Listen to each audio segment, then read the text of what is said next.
Hello, my friends! I am the Dungeon Tutor. Welcome!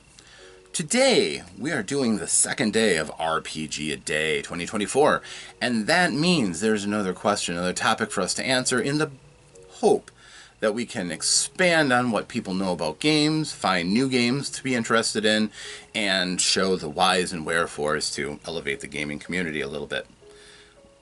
Today's question, quite simple. What's the last RPG that you played? Now, I run games almost all the time. The very last game that I played in was a little one-off with a friend of mine. He goes by Geeky Hoodie. And together we do a video series called The Monk and Mage, which you can find on Facebook. It's a lot of fun. We just talk about gaming stuff. It's something that you can find a lot of people doing, but, I like to think that I bring a certain, level of skill and panache, and he brings boundless enthusiasm and plenty of experiences that I don't have. I always learn something different every time I do a video with him, so I really do treasure those moments. But he ran me through a game that he came up with from the most interesting genre, one I didn't even know existed. Apparently there was a thing, maybe in the 50s, I think he said, about something called luchador movies. Where they would actually have wrestlers, luchadors, from Mexico, who enjoy a particular style of wrestling. Mostly, very aerial, death-defying, as much acrobats as they are wrestlers, honestly. And they would get into suits, and they would be in a movie together. And they would do things like fight monsters and like he kept going out, werewolves and mummies and vampires and kaiju and stuff like that. And it's like, this is insane. Well, I looked, and it does exist. In my relatively limited experience, I completely missed out on this, and now I'm sad I did. But he came up with a game called Los Diaz, and it was a fun game. It was based off of another role-playing game that I was already familiar with called Anime Campaign, which was created and is available for free if you just Google Anime Campaign with an exclamation mark at the end. You can download the 30-page role-playing game. It's actually a lot of fun. Fantastic game. I love it. It's a great comedy game about superheroes, but it's good. Anyhow, I'm getting distracted. His game of El Diaz. Diaz, by the way, the 10, because it uses a 10-sided die, and rolling a 10 is the best. So the leader of the thing is Los Diaz. It should be El Diaz, but oh well. Anyhow, so my wife and I actually got to play this game together and had a blast. My character was the shopkeeper of death, and I can't remember his name. But it was fun, because when you translate a normal word into Spanish, it can sound way different than the normal pedestrian word would come up with. And, we had a great time. But probably more useful for this, because he made it up, it's his game, and it doesn't exist out in the wild, so that's not quite as useful. Although, it does emphasize the availability of homebrew, and what a person can come up with himself with a little bit of inspiration, which is incredibly valuable. This is another game that might actually prove that point, because this one is another one based on the ashes of another game that came before it. This game, I know the jacket doesn't do it any favors, because the person who created this really needs to learn Dust Jacket should have your title on it. But this is the Total Carnage edition of Neon Lords of the Toxic Wasteland. This is a game that I'm currently running for one of my gaming groups, and it is based off of the rule set for what is commonly called BX, which means it is like Dungeons & Dragons. It has levels, it has classes, it has hit points, it has armor classes, things like that. But, being BX, it only goes up to 10th level. It's not meant for the highest levels that some games aspire to, and which keeps it grounded, keeps it manageable. But this is set in a post-apocalyptic America, which is mostly Wasteland these days, ruled by mutants and monsters.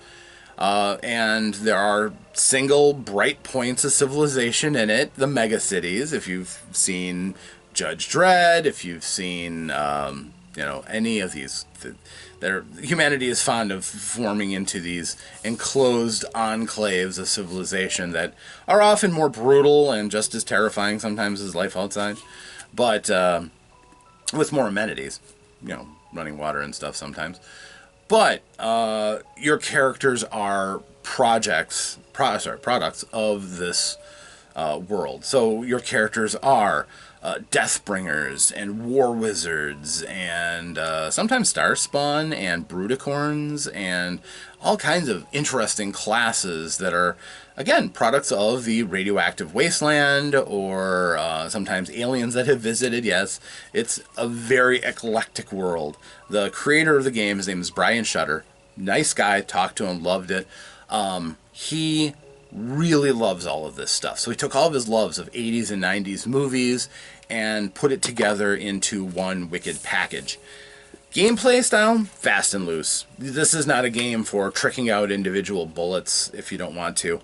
It is a game for shooting mutants and looking for rich stuff, loots, and things like that. If I take off the dust cover, which the title is on the inside of the dust cover, which I don't find to be useful. Neon Lords of the Toxic Wasteland. Yes.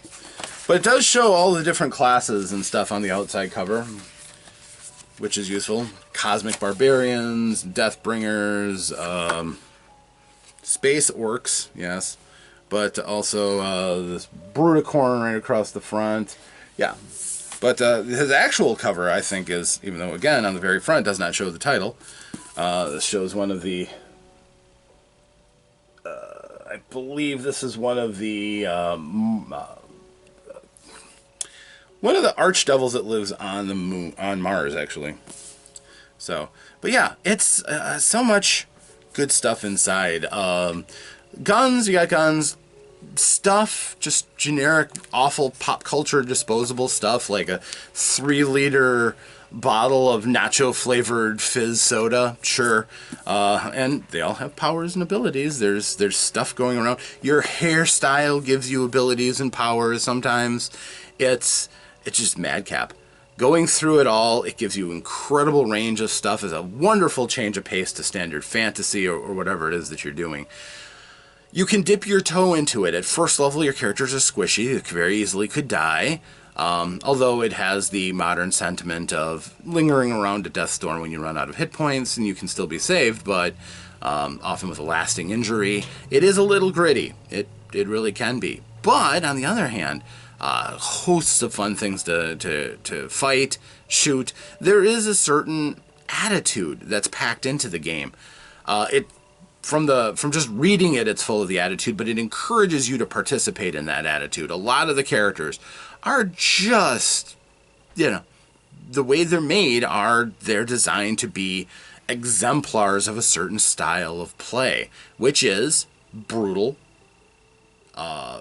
Obviously, looking out for yourselves in classic adventure, murder hobo style, but at the same time, you can play it your way. You can play as noble heroes in this awful, awful place. There's a class called the Holy Smiter, an analog to a paladin, who literally goes out and tries to do good. They may accidentally fall and become fallen smiters, but you do your best. The game itself is fast-paced. If you understand Dungeons and Dragons at its core, this game will be very, very easy to pick up and run. If you don't, this game is still quite easy to pick up and run. There's a little crunch to it, and there's a lot of optional rules that you can use or not use. I like using rules for things like fatalities, where if you kill somebody, you can burn a little bit of your resources, and you can make the fatality very visceral, which grants you abilities, including possibly healing yourself a little bit, and maybe drawing fear into your foes that you just wasted their buddy. It's not a game to really be taken too seriously. There are a lot of role-playing games that do tend to do that, and this is not one of them. So I can firmly say that this is a game to just be enjoyed for its mindless, violent fun. And within that, yeah, there's a little something for everybody. There's some scatological humor for those who like to be a bit crude. There's plenty of slime and goop and grossness. But there's also harkening elements to even westerns and pro wrestling. Well, pro wrestling. If you love pro wrestling, but you want it in your role-playing game, one of the gods of the world is Lord Randy, and he is the god of triumphant butt kicking. Lord Randy can figure in anywhere, and if you knew Randy Savage from back in the day, that's him. He personally kicked Cthulhu's butt to save the Earth, so he became a god. It's, like I said, it's a lot of fun. I generally tend to get enthused when I play a game that gives me something different and something new. Neon Lords, for all the games that I own, it does scratch an itch that I don't have any games that quite do it the same way. Sure, I have Metamorphosis Alpha, I have Gamma World for kind of the same sentiments as far as the world, but they don't have the same gleeful amount of self-awareness and exactly how ludicrous they are. Games like Gamma World, and they take themselves very seriously. This one, not only do you have the gloom and doom, the gritty world of the post-apocalyptic, but you also have the joyful consumerism that was typical of the 80s. So many things, from the sunglasses that you can get to pages and pages and pages full of just stuff for your players to find and come across. One-shot items, the food, the drink that you can get, almost all of it has some kind of abilities. Good and bad. Good and bad. Mutations can happen. But yeah, depending on which edition of this you get, too. This is the Total Carnage edition. It comes with an appendix that has the rules for Space Bulk, which is fighting on a space station. Much like a Space Hulk from Warhammer 40k, obviously where they get the inspiration from. You can fight space orcs. They have an entire bestiary of space-themed creatures, borrowing from things like aliens. So, again, good value. It costs a little bit more, and it has the sexy dust jacket, which the inside of the dust jacket even is useful. It's got a little adventure based on running around this maze for the delight of this critter from Dimension X, who is basically screwing with you and making you run through his maze. It's cool. I do enjoy it. Obviously, if you take your role-playing games seriously, this might not be the game for you. If you are not interested in a class-level system, okay, fair dues. Some people don't like it. Some people got burned out by playing too much D&D. I understand. It's okay. I've been there. I understand it. But for what it's worth at least even picking up the PDF and just having some fun. There are frequent sales on them too, so it isn't too expensive. And I thought that getting this, the Total Carnage edition, was a great value for me. So, plus it supports a great indie game developer, and he is still working on expanding out the universe of Neon Lords of the Toxic Wastelands. It is his passion, and I have no doubt that he will succeed. He's also currently being published by Goodman Games, so you can find his stuff also on their site as well. So, my friends, that answers that question, and I hope this helped. I hope this is a good one for you. But I really do enjoy that game. I wholeheartedly support it, and I hope that you at least consider it. But that's another one in the book. So thank you for joining me. I do appreciate it, and I do hope to see you again in future videos. And if I do, I hope that between then and now, that you, yes, you, have a chance to roll some dice, to play some games, to have some fun, and to stay safe out there, my friends. Until that next time, farewell.